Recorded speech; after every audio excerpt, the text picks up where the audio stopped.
Buenas tardes, amigos, amigas, bienvenidos y bienvenidas. Estamos iniciando un nuevo programa de Son Politicón. Llegamos a ustedes a través de Flaxo Radio en nuestras distintas plataformas, en Facebook, Twitter, YouTube. Así es que, nada, es una invitación para que ustedes puedan acompañarnos durante los próximos 50 minutos aproximadamente que tendremos de programa y que estaremos conversando con nuestra invitada el día de hoy. Antes de iniciar nuestro programa, bueno, quiero saludar también a Javier Macas, quien nos está ayudando con la transmisión de este programa y para que podamos salir al aire a todo el mundo a través de las distintas plataformas que he mencionado. Quiero saludar también a mi compañera Karen Dávila, quien va a acompañarnos en esta transmisión y, por supuesto, quien es también coproductora de este programa. Bienvenida, Karen. Qué gusto tener la posibilidad de compartir contigo nuevamente en este jueves 22 de octubre del 2020. Ya estamos acercándonos a acabar y concluir un mes más. Así es que bienvenida, qué gusto nuevamente compartir contigo. Andrés, ¿cómo estás? Muchísimas gracias. Nuevamente un jueves compartiendo este programa, Son Politicón. Gracias también a Javier, que está en los estudios haciendo posible esta transmisión. Sin más preámbulo, quisiera anunciar que durante esta hora de programa vamos a hablar sobre la atención que se ha dado a la población migrante durante la pandemia. Para ello nosotros hemos invitado a Karen León. Ella es coordinadora local de Hayas en Ibarra. Esta organización se dedica a nivel nacional e internacional a atender a la población migrante. Como ya hemos conocido en el transcurso de estos meses, los efectos que ha tenido la pandemia por coronavirus se han manifestado globalmente en términos sociales, políticos, económicos y en distintas dimensiones también. Entre los aspectos internacionales que ameritan el análisis y el conocimiento más profundo están precisamente las repercusiones que esta pandemia ha tenido con respecto a las personas en necesidad de protección internacional. Karen, bienvenida, muchísimas gracias por compartir este espacio con nosotros. Es un gusto tenerte, gracias por aceptar esta invitación. Muchísimas gracias. Para mí es un honor. Gracias, Karen. Gracias, Andrés, por permitirme participar. Creo que el tema de la movilidad humana asociada también con el tema de la pandemia que ahora mismo estamos pasando no es un tema que debemos dejar de hablarlo, de platicarlo y también tratar de ver aquellos aspectos positivos, aquellos aprendizajes que también nos ha dejado este tratamiento de estas dos situaciones que son complicadas, ¿no? Y que de una u otra manera afectan más a un grupo vulnerable como es el grupo en movilidad humana, la población en movilidad humana. Muy bien, sí, efectivamente, muchísimas gracias, Karen, por estar aquí en nuestra radio y para poder conversar de este tema que también es importante. Recordarles primero, amigos, amigas, que son las 12 horas con 15 minutos y también indicarles que este es un espacio de opinión que por lo tanto no constituye tampoco una posición editorial de Flaxo Radio, sino más bien las opiniones de cada uno de las opiniones pertenecen a cada uno de los participantes dentro de este espacio. Y ya entrando en materia, estimada Karen, hay un informe que había presentado el Banco Mundial el pasado 25 de junio del 2020 y señalaron, y este informe que se denomina Retos y Oportunidades de la Migración Venezolana en Ecuador, establece que en el país hay alrededor de 400.000 migrantes venezolanos y de este grueso de población que está aquí en nuestro país, el 40% se concentra en Quito. Esto, sin duda alguna, como ya hemos visto a lo largo de estos meses, la crudeza con la que ha recaído la pandemia, ha hecho que ciertas poblaciones tengan mayores efectos negativos o sobrelleven, digamos, con mayor peso las repercusiones de esta pandemia. Ahora bien, desde la institución a la que usted responde, desde la organización a la que usted pertenece, ¿cuáles han sido, digamos, las principales repercusiones que se han identificado desde el inicio de la pandemia con respecto a la atención que Hayas ofrece a la población migrante? Muchas gracias, Andrés. Creo que esa es una pregunta interesante y muy clave. Y hay que mencionar que a lo largo de los 17 años que Hayas tiene de vida institucional aquí, organizacional aquí en Ecuador, realmente no hemos visto, además del éxodo venezolano, también que fue una crisis bastante fuerte, pero esta situación de la pandemia y el COVID realmente ha sido una situación bastante drástica y que nos ha afectado a todos. Supongo que a todos nos ha afectado en gran medida, sin embargo, hay poblaciones a las que les ha afectado muchísimo más. Obviamente, durante todo este tiempo, el Estado ecuatoriano adoptó algunas prácticas, algunas medidas enfocadas a frenar la situación del contagio, ¿no es cierto? Y eso era algo que se tenía que hacer y somos muy respetuosos realmente con eso. Sin embargo, estas cosas afectaron en gran medida a la población a la cual nosotros nos debemos y con la cual nosotros trabajamos. Y obviamente que muchas de las cosas en las cuales nosotros hemos identificado que afectó son principalmente en la implementación del proceso en línea que se llevó a cabo también desde Cancillería, desde la DEPIN, ¿no es cierto?, para el proceso de determinación de condición de refugiado o para incluso el tema de renovaciones de visas y demás. El tema de la documentación para nosotros, y pienso que para las organizaciones que trabajan en pro del tema de movilidad humana, es un requisito fundamental para emprender procesos de integración efectiva, ¿no es cierto? Dinamización económica, social, etcétera. Sin embargo, hay que tomar en cuenta que una de las principales brechas que la población en movilidad humana tenía era esa falta de acceso a la conectividad y muchos de los procesos que se llevaban a cabo en línea necesitaban de este recurso. Entonces ahí uno de los principales riesgos de protección que se identificaron. Luego tenemos el cierre de las fronteras. Era otra de las medidas que se adoptaron y todavía siguen ahora, siguen estando vigentes hoy en día. Sin embargo, eso hizo que muchas de las familias que nosotros también atendemos no puedan reunificarse con sus familiares que estaban en otros países, en Chile, en Perú, por ejemplo. Entonces, eso también ha restringido ese derecho, a lo mejor a la reunificación familiar y que, bueno, nuevamente, eran medidas que el Estado adoptó para precautelar también la seguridad y hacer que esto se vaya expandiendo aún más.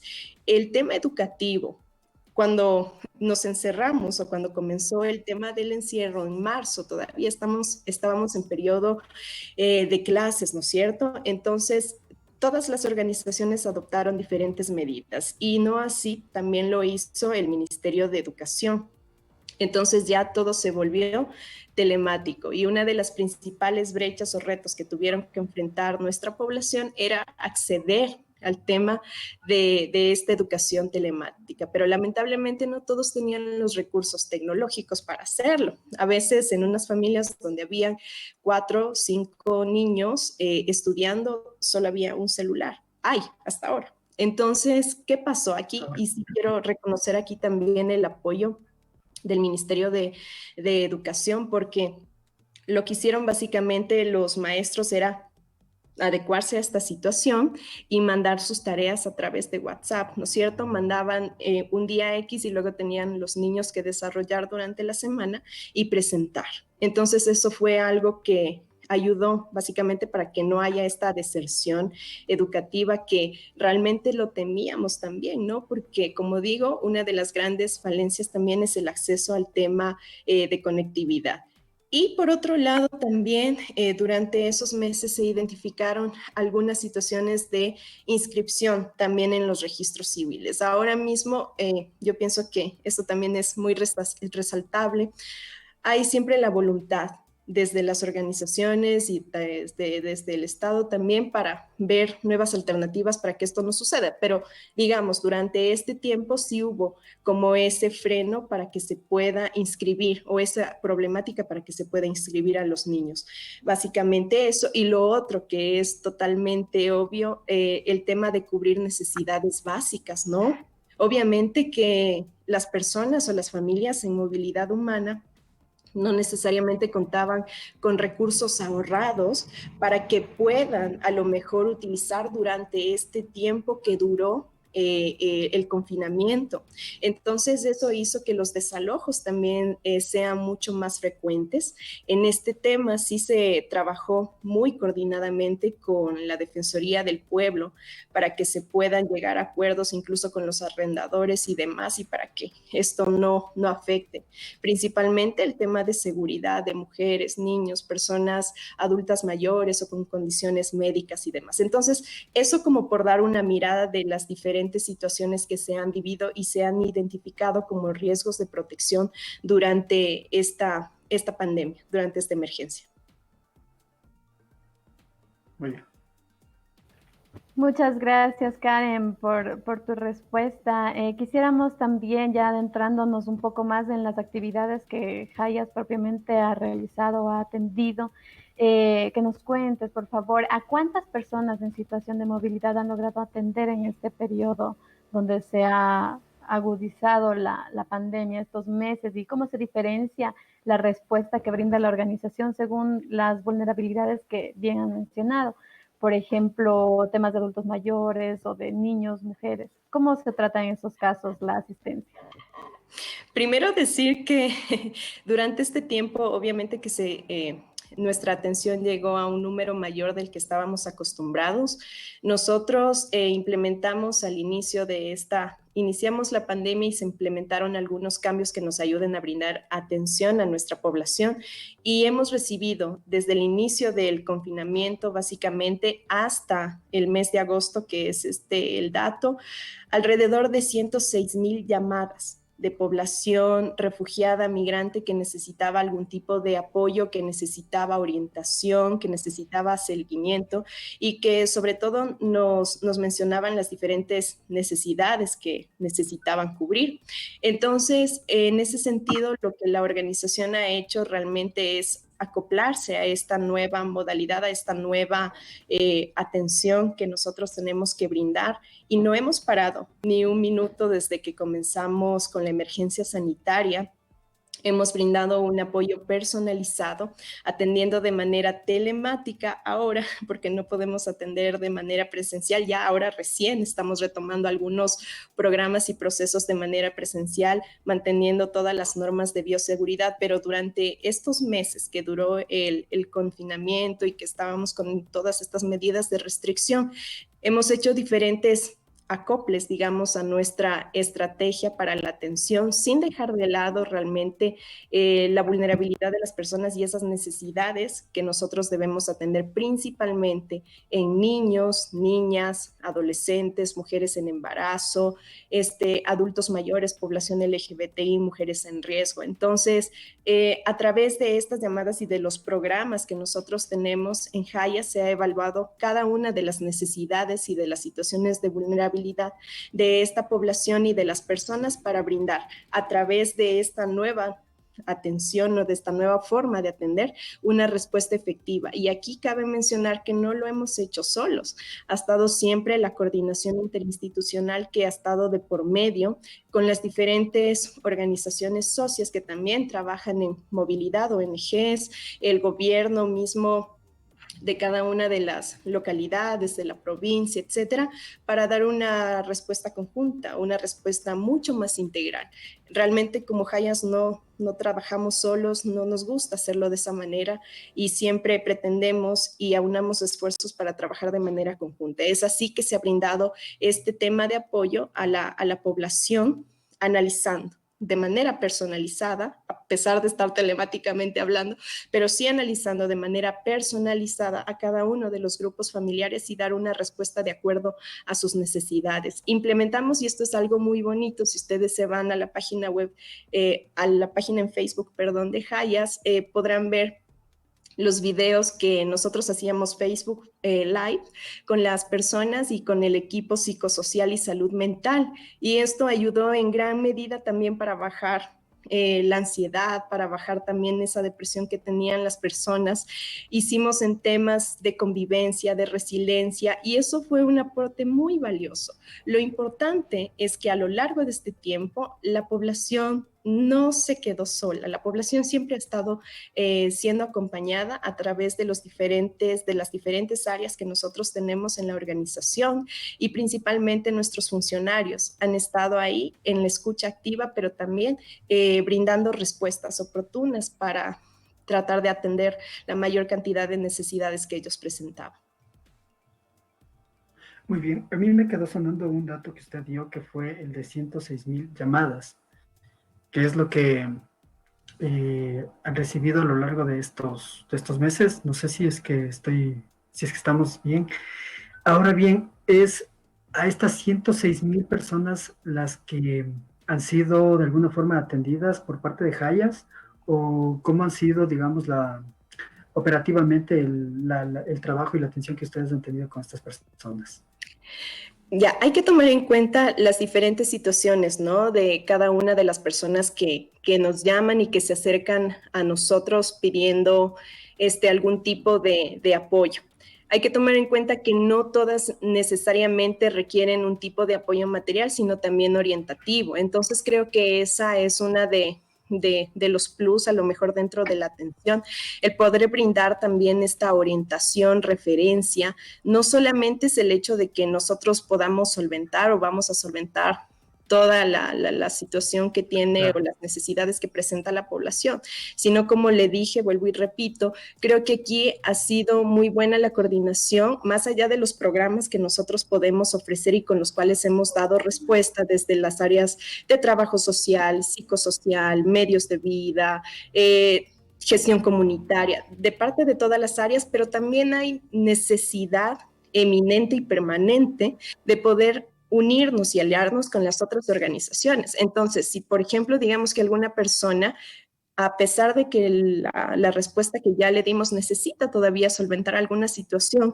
que nosotros desde Hayas a lo mejor no necesariamente podamos hacerlo, se ha trabajado de manera coordinada con las otras organizaciones que trabajan en terreno, sea instituciones públicas, ONGs, privadas, etcétera, gobiernos locales, provinciales, para que esta respuesta sea conjunta y que las personas tengan, valga la redundancia, esa respuesta cuando nos llaman, sin dejar de lado, a pesar de la gran cantidad de llamadas, sin dejar de lado siempre la humanidad, la integralidad de nuestros procesos y sobre todo la calidez en cada una de las atenciones que hacemos.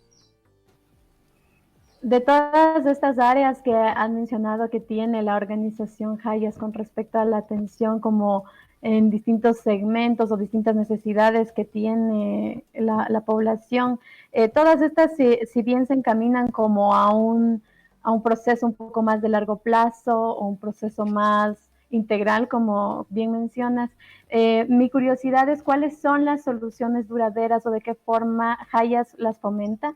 Especialmente a través de estos meses, ¿no? De la pandemia, por ejemplo, los talleres o cuestiones de emprendimiento que ustedes desarrollan en la institución.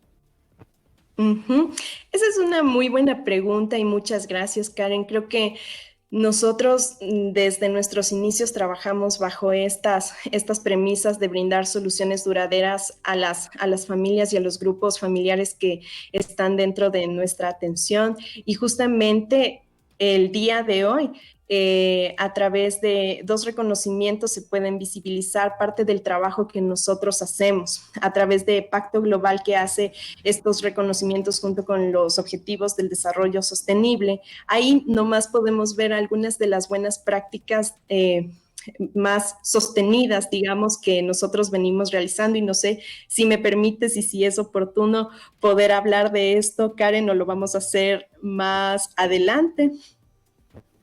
Continúa, me parece interesante que menciones este tema, por favor. Muchas gracias. Sí, justamente como yo decía, en esta tarde, justo hoy jueves a las 4 de la tarde, igual están invitados a entrar a la página de Pacto Global para que puedan conocer. Se va a recibir 2 reconocimientos. Estos reconocimientos de manera anual que lo hace los Objetivos del Desarrollo Sostenible y Pacto Global. Para las buenas prácticas dentro de la consecución de estos objetivos, nosotros vamos a ser reconocidos en 2 de ellos. Pero antes de hablarles de eso, yo creo que es el momento más oportuno para agradecer, porque obviamente esto refleja algunas cosas. Primero, la confianza que siempre los asistidos, los beneficiarios de nuestros programas y procesos tienen en nosotros. Creo que nosotros y la organización estamos aquí por ellos. Ellos son la razón de ser de nosotros y estamos bastante agradecidos, y por eso está dentro de nuestros objetivos también la mejora continua, ¿no? Y de nuestros valores, la mejora continua para brindar un mejor servicio siempre. Entonces, agradecer primero a ellos. Además, el reflejo del trabajo del equipo. Yo pienso que si no hay un equipo comprometido, estas cosas tampoco se dan y tampoco fluyen. Y lo otro también es el liderazgo que se tiene desde las cabezas que ayudan a sostener la organización, que ha sido fundamental. Creo que a nivel nacional todo el equipo hace un gran trabajo y hoy se estará reconociendo. Primero, en el objetivo 5, que trata de igualdad de género, el reconocimiento va básicamente por la iniciativa de escuela de emprendimiento con enfoque de género. Esta es una práctica que realmente nos gusta mucho y el objetivo básicamente ha sido trabajar con las mujeres migrantes y refugiadas para que ellas cuenten con herramientas que les ayuden dentro de su proceso de integración e inclusión económica, pero también social, y que ellas tengan estas condiciones para poder integrarse de la mejor manera a través del empoderamiento, del desarrollo de medios de vida sostenibles con este enfoque de género. Sabemos que la desigualdad que todavía persiste en el tema de la mujer en el ámbito social y económico sigue siendo una brecha grande a comparación del hombre, y más aún cuando es una mujer en situación de movilidad. Entonces, describirles un poquito, esta iniciativa nació en Carchi en 2017. El programa en sí como tal consta de 6 talleres, los mismos donde se evalúan y se realizan estas dinámicas para proveer a las mujeres de herramientas psicosociales para proveer principalmente lo que es su autonomía, lo que es su empoderamiento. Pero aquí viene el componente también que es muy bueno. Desde el área de inclusión económica también se trabaja en medios de vida sostenibles con las ideas que ellas tienen, y aquí quiero hacer un paréntesis. Las mujeres en movilidad humana y todas las personas refugiadas, migrantes, tienen grandes habilidades, tienen grandes potenciales, y a veces necesitan solamente una oportunidad para poderles demostrar el aporte grandioso que ellos pueden hacer. Cierro mi paréntesis. Entonces, con ese tema con esta iniciativa de la Escuela de Emprendimiento, eso es lo que se quería lograr, tener ideas de negocio sostenible para que las mujeres luego puedan cubrir las necesidades básicas de su hogar, pero a la vez, en un futuro no muy lejano, y eso también es maravilloso, también puedan brindar o aperturar nuevas fuentes de empleo, ¿no es cierto? Entonces, dentro del alcance que se logró con esta iniciativa, primero es que es una iniciativa que, si bien es cierto, comenzó en Carchi, ¿ya?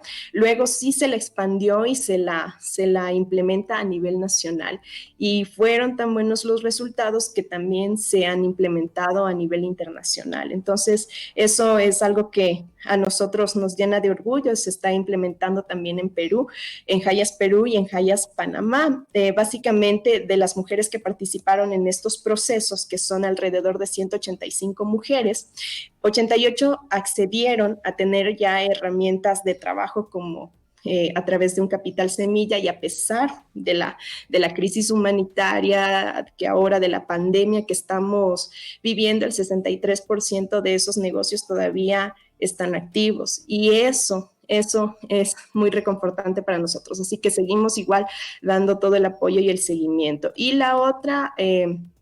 el otro objetivo e iniciativa por la cual estamos en esta tarde siendo reconocidos es por el objetivo 12, que está encaminado a la producción y consumos responsables. Aquí hay una iniciativa muy, muy bonita de agronegocios, así se llama la iniciativa. Esta iniciativa está situada también, el origen de ella, en el Carchi, y realmente para nosotros es motivo de orgullo y también motivo de querer implementar o expandirla a nivel nacional, porque ha dado muy buenos resultados. La idea y el objetivo de esta iniciativa básicamente era promover el desarrollo de medios de vida sostenibles, no solo de la población migrante, sino también de la población ecuatoriana. Ese es un componente fundamental para que se pueda realmente conseguir de manera efectiva la integración local, ¿no es cierto? O la integración realmente que nosotros buscamos. Entonces, esto se lo hizo en varias comunidades rurales del Carchi. Es una estrategia de Hayas y ACNUR, pero también acompañado por los gobiernos parroquiales, locales, la academia y la voluntariedad también de las personas. Entonces, esta estrategia básicamente lo que ha logrado es que al momento igual estén alrededor de 180 grupos familiares conformando esta idea.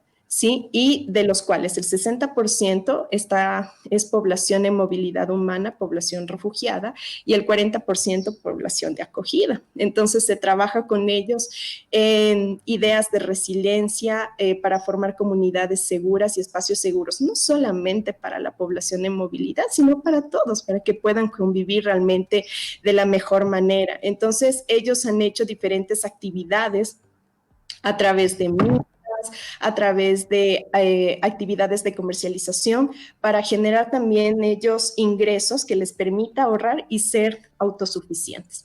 Entonces, estas son las ideas e iniciativas, pero aparte de ello, aparte de estas dos que están siendo reconocidas, hay otras también, hay otros programas también que vale la pena resaltar. Y básicamente creo que una de las cosas por las cuales Hayas trabaja día a día y de manera muy coordinada es la intervención comunitaria. Uno de los factores realmente para que las personas se puedan integrar de manera muy satisfactoria y logremos procesos exitosos de integración es esto, es trabajar en la comunidad, hacer que las comunidades sean espacios seguros y como digo, no solamente para nuestra población, ¿no? Sino también para la población de acogida. Es así que a nivel nacional se identifican las poblaciones o comunidades donde nosotros podemos intervenir y trabajar de manera coordinada, formando líderes comunitarios, mesas de coordinación y demás. Esto no lo trabaja solo Hayas, sino también con sus agencias socias, con los gobiernos parroquiales, con los gobiernos locales también, y es muy bueno. Entonces, no se vuelve solamente a lo mejor dos estrategias o dos ideas con las cuales trabajamos, sino que creo que todos los programas, desde el momento que la población llama a nuestro call center, se integra en una estrategia bastante sostenible para dar respuesta a la población desde las diferentes áreas que nosotros tenemos, y es algo que nos llena de un compromiso grande porque sabemos que tenemos que mejorar día con día y también no dejar de lado nunca la opinión que nos pueda dar nuestra población para saber en qué cosas podemos nosotros ir mejorando e ir aportando y llegando a más población. Así es, muchísimas gracias, Karen. Son exactamente las 12 horas con 39 minutos. Me parecía importante lo que usted menciona respecto al tema de la gestión social. Creo que es, digamos, es un aporte sumamente importante porque a veces, de alguna forma, se necesita crear como ciertos sentidos de comunidad dentro de este tipo de poblaciones que han sido de alguna forma vulneradas en sus derechos. Aquí en Ecuador existía, digamos, ha existido como ciertas experiencias de gestión social que ha tratado de implementar el Estado, claro, en otras esferas, como en el caso de vivienda, por ejemplo. Sin embargo, este proceso de gestión social como que se ha visto un poco desmantelado por la reducción presupuestaria. No obstante, veo que ustedes están como trabajando fuertemente con la población a la que están atendiendo específicamente. Entonces, creo que es también como fundamental trabajar, digamos, en este fortalecimiento de capacidades, de liderazgos. No sé a cuántas, digamos, con cuántas comunidades han logrado trabajar para poder fortalecer estas capacidades de estas familias, para que también ellas puedan ser de alguna forma como autogestionarias de sus propias condiciones y generar nuevas condiciones de vida. Yo creo que, Karencita, perdón, no sé, ¿sigo? Sí, tranquila. Sí, Karen. Gracias, perdón. Esta es una pregunta muy, muy importante, muchas gracias. A nivel nacional hay que tomar en cuenta que somos 16 oficinas. Una es nuestra oficina central. Cada oficina ha tratado de trabajar a lo largo de los tiempos, no solamente de este año, sino desde casi su creación. Ha tratado realmente de trabajar dentro de la comunidad, pero no solo dentro, sino con la comunidad. Entonces sí se ha llegado a muchas comunidades, al menos yo le puedo hablar ahora mismo de Imbabura, que es la localidad donde yo me encuentro y con la cual yo trabajo diariamente. Básicamente hemos llegado... sí me pongo a pensar en todas las cosas que hemos aprendido y las que hemos llegado, pero sí, a más de 15 comunidades donde hemos hecho intervención comunitaria. Es decir, donde se ha trabajado en procesos de intervención comunitaria. Ahora bien, indirectamente se trabaja con muchas más. ¿Por qué? Porque la población está realmente en diversidad de barrios, en diversidad de parroquias, de lugares donde necesariamente necesitamos dar un acompañamiento y un seguimiento. Entonces, la idea es que básicamente que al momento que nosotros intervenimos con cada una de estas comunidades y demás, realmente les otorguemos y les brindemos a la población, tanto de acogida como a la población en movilidad humana, les brindemos esas capacidades que ellos necesitan, esas herramientas para poder identificar los problemas, pero a la vez soluciones. Y por eso es que trabajamos a través de la formación de líderes comunitarios, que ellos son los que se convierten básicamente luego en las personas que puedan identificar estas situaciones y también las diferentes formas de cómo solucionar estas problemáticas. Entonces, creo que a nivel de todo el tiempo en el que Hayas ha estado trabajando aquí en Ecuador, hemos estado trabajando también de la mano con la comunidad. Y eso es algo que nos llena también de mucha alegría, pero también nuevamente nos hace asumir un compromiso bastante grande, porque es decir, tenemos que ir identificando también otros espacios de coordinación y de trabajo, pero el tema de la intervención comunitaria como tal nos parece un eje fundamental para realmente generar procesos de integración local efectivos.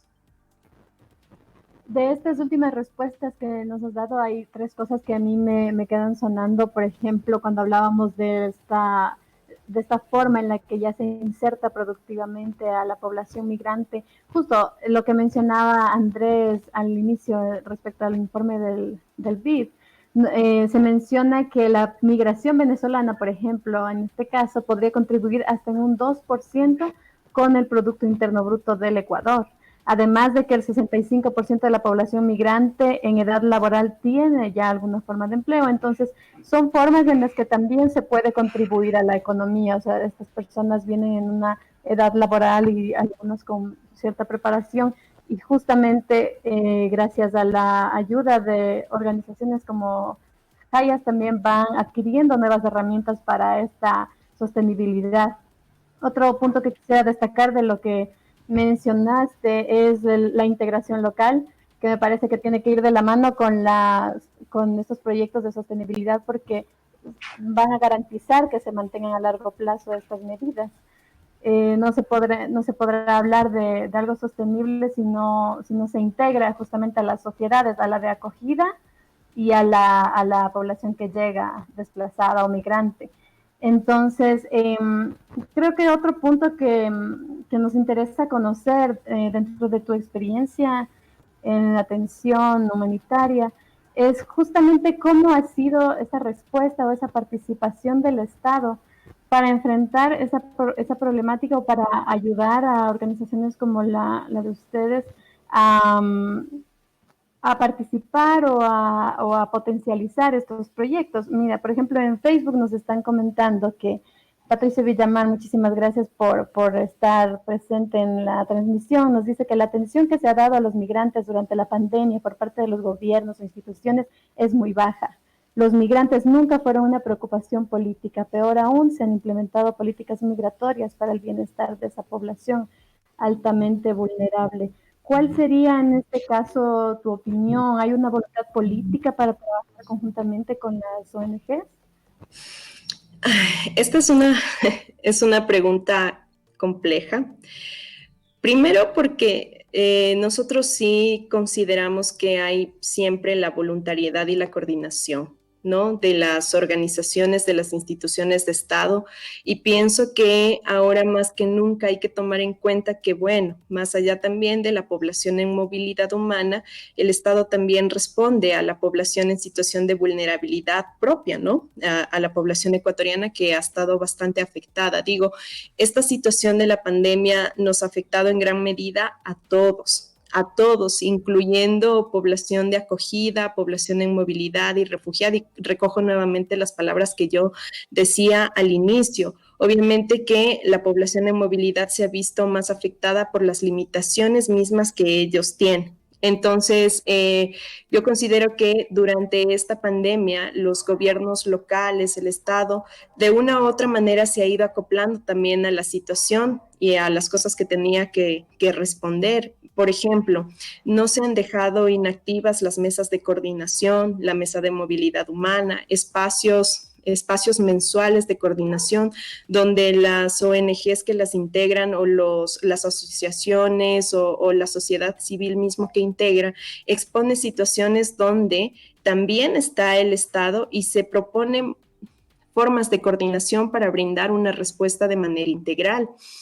Hay que tomar en cuenta también que cuando inició todo el tema de la pandemia, el Estado, al menos los gobiernos, hablo por los gobiernos locales y también tomo de ejemplo a Imbabura, sí brindó una respuesta en cuanto a crear, por ejemplo, a crear espacios o albergues donde se pueda brindar acogimiento, al menos mientras dure el tema del confinamiento a población en movilidad. Y eso fue un gran logro, porque es muy difícil también sostener estos espacios. Y no solamente se lo hizo aquí en Ibarra, sino también se lo hizo en Otavalo, si no estoy mal, perdón. Entonces, esto no ha sido una respuesta simplemente del GAT, sino de la coordinación que ha habido siempre con el MIES, por ejemplo, que nunca dejó tampoco de dar respuesta a través de la entrega de kits y demás. Obviamente que necesitaríamos y quisiéramos, ¿no? Que haya mucha más respuesta de parte de todos, incluyéndonos, pero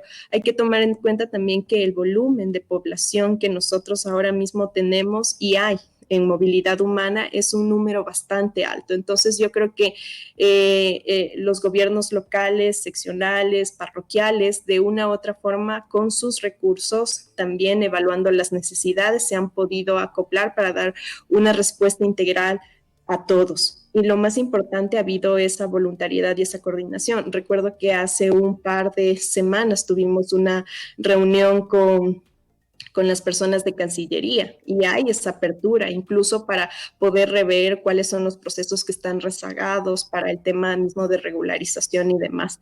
Entonces, como digo, ¿no? Se quisiera llegar a toda la población para solventar todas las situaciones de vulnerabilidad o sus necesidades.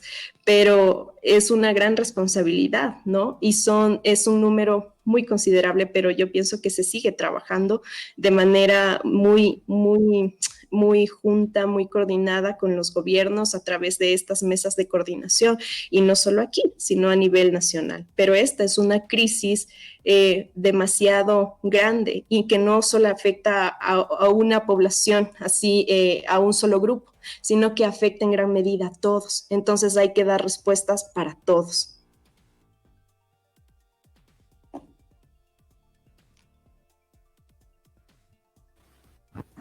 Perdón, a veces se nos olvida encender el micrófono. Otra de las usuarias que está conectada a nuestra señal también nos hace una pregunta que tiene que ver justamente con lo que usted mencionó en relación al tema de la regularización. Específicamente ella señala o pregunta, ¿cómo contribuye la organización en el tema de regulación migratoria? No sé si es que de pronto tenemos cifras, datos de las personas a las que ustedes han ayudado para que puedan legalizar, digamos, sus papeles y puedan de alguna forma tratar de tener una cierta normalidad para poder vivir aquí en el territorio ecuatoriano. Uh-huh. Esta es otra pregunta interesante y aquí es muy conveniente también mirar el tema de responsabilidades y demás, que no lo digo yo, sino que también está dentro del marco constitucional.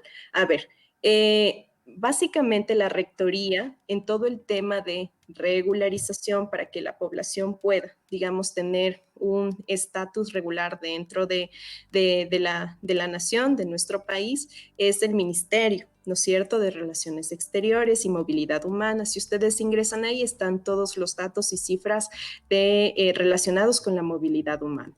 ¿Qué es lo que hace Hayas? Nosotros tenemos un enfoque en este tema mucho más orientativo, mucho más de referencia, donde brindamos información a la población de qué hacer, de cómo hacer, los procesos que deben seguir y también coordinamos de manera muy conjunta con los socios legales, que en este caso Consejo Noruego, quienes ellos también tienen esa expertise legal para brindar también este soporte a la población, la Defensoría Pública, que de verdad tampoco ha dejado ni un minuto de trabajar para brindar este acompañamiento y demás. Entonces, básicamente es ese enfoque el nuestro, el orientativo, el de acompañamiento, pero también el de referencia a organizaciones, instituciones especializadas que puedan dar respuesta a estas necesidades de la población, y que en este caso es el tema de regularización. Como le digo, los datos están también en Cancillería, son los datos oficiales que se manejan también, y donde podemos ver el tema de los números en cuanto a movilidad humana. Muy bien, y sin dejar de lado el contexto en el que estamos comentando sobre la asistencia humanitaria que se ha dado, este justo contexto de pandemia por coronavirus, nosotros quisiéramos también conocer un poco, si bien ya han implementado ustedes la forma telemática de atender a las personas que requieren de su asistencia, ¿qué otros desafíos han identificado a corto y a mediano plazo, digamos, para poder atender o garantizar una atención adecuada a la población migrante? Y sobre todo, y la manera de reflexión, ¿cómo podemos desde otros sectores, desde otros ámbitos, contribuir a que se asuma inclusivamente estos desafíos, por ejemplo, desde la academia, desde los medios de comunicación o la sociedad civil? Gracias, Karen. Esta pregunta es bastante importante, porque no solamente nos lleva a pensar en solventar las situaciones de hoy, sino también a pensar en estrategias sostenibles a mediano y largo plazo.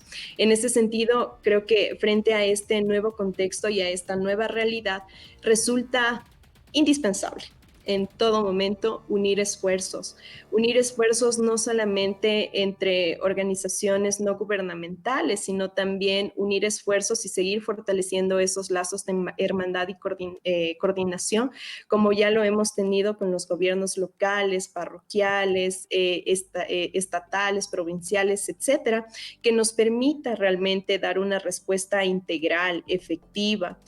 Y por lo otro también es un llamado, me parece que es el momento adecuado también a la comunidad, ¿no? A la población. Justamente el día de ayer yo tenía un espacio con nuestros asistidos, y de verdad que me daba cuenta y reconfirmaba lo que ya sé, y es que la potencialidad de las personas venezolanas es enorme, al igual que de las personas colombianas, extracontinentales, de los migrantes. Ellos vienen con muchas capacidades, con muchas herramientas de conocimiento y demás, y están afuera esperando una oportunidad. Y a veces sí vale vale la pena mirar qué hay más allá de lo que a veces escuchamos en radio, que escuchamos, que miramos en la tele o que leemos en los periódicos, que de verdad yo pienso que la labor de los medios de comunicación es muy buena y es fundamental, ¿no? Pero más allá también de las cosas a veces negativas que nosotros vemos y demás, están situaciones también de vida, situaciones que nos ayudan a poder ver cómo estas personas están aportando a la dinamización económica, social, con su contingente de conocimiento y demás. Entonces es también darnos la oportunidad, y este sí que es un gran desafío, ¿no? El seguir teniendo estos espacios para darles a conocer a la comunidad también cuál es el aporte indispensable que hace la población en movilidad. A veces, y bueno, creo que todos los días desde que inició la pandemia, los expertos en salud nos dicen, tenemos que aprender a convivir con la pandemia, con el COVID, ¿no es cierto? Y algo similar pasa con el tema de movilidad humana. Tenemos que aprender a convivir, pero bien, en paz, en espacios seguros, donde garanticemos esta convivencia realmente efectiva, esta integración efectiva entre la población local de acogida y la población en movilidad. Entonces, creo que es esa invitación. Y lo otro también es que sería muy bueno, y yo pienso que es una cosa súper importante que dentro de estos programas y proyectos que se realicen también a nivel estatal, a nivel nacional, de instituciones y demás, sí se pueda promover la inclusión de la población en movilidad humana para que ellos formen parte de. Entonces, es darles la herramienta. Una vez que les damos la oportunidad, realmente yo les prometo que va a cambiar la mirada de las personas, de cómo ven a la población en movilidad, porque a veces nosotros solamente vemos a la persona así, que está en el semáforo, que está en el parterre, que está durmiendo fuera en el parque o fuera de una iglesia, pero nos hemos puesto a pensar qué hay detrás de esa historia, qué hay detrás de esa persona, cuáles son sus sentimientos, los efectos mismos que trae el tema de migración, de movilidad, de refugio. Entonces, va más allá. Y yo creo que es la invitación de mirar más allá de lo evidente y también darle una mirada a todas las cosas positivas y que hace nuestra población. Ellos son maravillosos, tienen muchas cosas que nos pueden enseñar, y creo que como funcionarios de Hayas, de esta organización, y como personas mismo, lo que más hemos aprendido es que migrar es de valientes. Migrar lo hace una persona realmente que tiene una meta, y es tratar de darle un mejor futuro a su familia. Muy bien, el tiempo pasó volando, ya son las 12 de la tarde Wow. con 58 minutos. Sí, es increíble. Se me queda una pregunta y no sé si es que podemos ya cerrar con esta así de manera muy breve. Si bien ustedes han trabajado y están trabajando principalmente con la población migrante, ¿qué pasa del otro lado con la población que recibe a los migrantes? ¿Qué pasa, por ejemplo, con el tema de estos imaginarios que circulan y que terminan siendo bastante xenófobos, racistas, clasistas, con las personas que están en situación de movilidad? No sé si es que de pronto hay una especie de proyecto, de programa, o están articulando con otras instituciones u otras organizaciones para poder también de alguna forma preparar y trabajar con la población que recibe a los migrantes.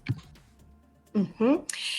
Bueno, justamente dentro de estas dos iniciativas que le comentaba, creo que en la mitad de la entrevista, vemos que ahí nosotros trabajamos con población ecuatoriana, y no solamente ahí, digo, dentro de los programas y procesos que nosotros estamos implementando, se está trabajando con población de acogida, porque sabemos que una integración realmente efectiva, o un proceso de integración efectiva, no solamente se lo construye con la población en movilidad humana, sino realmente de la mano con la población de acogida, ¿sí? Para poder crear estas comunidades seguras.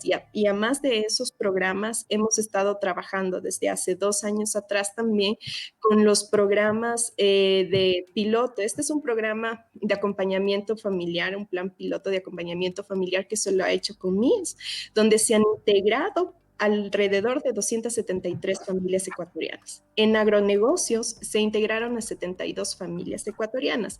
Y ahora mismo, en este proyecto que tenemos caminando, que lo estamos implementando de la mano con ONU Mujeres, participan alrededor de 500 mujeres ecuatorianas. Entonces digo, hay procesos, y por eso nuevamente la invitación, ¿no? Hay procesos donde se está incluyendo y donde se trabaja con población ecuatoriana. Si bien es cierto, nosotros desde que iniciamos hemos trabajado con población refugiada y en movilidad, tenemos realmente el compromiso de también trabajar con la población vulnerable ecuatoriana, porque sabemos que es así que nosotros podemos generar estas comunidades seguras, resilientes, y sobre todo generar una integración local efectiva. Y también trabajamos con las organizaciones, entonces brindando talleres, talleres de diferente índole, para que también conozcan la situación y la situación básicamente de la población en movilidad humana. Hay una frase de Eduardo Galeano, querido escritor, que, ya no es, que siempre nos ha dejado muchas cosas buenas. Muchas personas pequeñas haciendo cosas pequeñas en lugares pequeños logran cambiar el mundo. Yo sé que a lo mejor no son un número enorme de personas, pero creo que estamos en buen camino, creo que estamos encaminados y depende también del compromiso también que se pueda generar, no solamente desde las instituciones, sino desde la voluntariedad mismo de las personas, no solo nuestros beneficiarios, sino también de la población de acogida, para ver más allá de lo evidente. Muchísimas gracias, Karen, por esas reflexiones. Creo que y esperamos que estos espacios que estamos generando también para poner sobre la mesa y discutir sobre el tema de movilidad ayude justamente a reflexionar, a crear conciencia o a conocer un poco más, a generar ese interés por las circunstancias en las que está la población en movilidad en nuestro país y también a nivel internacional, ¿por qué no? Justamente ese es el propósito de estos espacios y esperamos que a todos nuestros oyentes les haya quedado un poco esa inquietud de cómo las personas podrían ser un gran aporte para la sociedad a la que se están tratando de integrar. Entonces ese es el desafío, ¿no? Planteado desde todas las trincheras posibles de tratar de integrarnos y de conocer las potencialidades que cada persona puede ofrecer desde nuestra sociedad, también como personas que podemos acoger a la población migrante, también podemos tener un aporte ahí, un cambio social, cultural, como nos comentaba Andrés, para eliminar esos imaginarios que a veces se fomentan. Coméntanos, Andrés, ya estamos de despedida, qué Sí, pena muy que se bien, nos ha ya pasado el estamos de tiempo despedida. volando. Yo creo que finalmente, bueno, primero agradecer a Karen Leo por haber ayudado también a entender un poco la dinámica en la que están también jugando las organizaciones para poder solucionar una uno de los rostros dolorosos, digamos, de la realidad, como es el tema de la migración. Yo creo que finalmente, para quedarnos con el tema de la empatía, yo creo que esa es una palabra que nosotros tenemos que interiorizarla, pero también revisar nuestra propia historia y entender que nosotros también como ecuatorianos venimos de un proceso migratorio muy fuerte que se dio a finales de los 90. Entonces, para que nosotros podamos entender que la migración no es porque yo quiero molestar al otro, sino porque simplemente termina de alguna forma constituyéndose en un derecho que tenemos las personas para poder buscar mejores garantías para nuestras familias. Y yo creo que a partir de eso podríamos reflexionar sobre este tema, entender nuevamente, como digo, que la empatía es algo que nos permite de alguna forma relacionarnos de mejor manera con las otras personas y no, por supuesto, generar resistencias o peor, este tipo de imaginarios que de alguna forma terminan siendo y reproduciendo violencias, terminan a veces materializándose en prácticas de racismo y de xenofobia que son bastante crueles. Agradecemos finalmente a nuestra invitada, gracias también Karen por estar también en la conexión del programa y por supuesto a Javier que nos ha ayudado en la transmisión de este programa. Recordarles que ustedes pueden reprisar este contenido, se queda aquí guardado en la plataforma de Facebook, también estamos en YouTube y en Twitter y no se pierdan la próxima semana que estaremos con más contenidos aquí en nuestro programa Son Político. Hasta luego. Gracias. Gracias.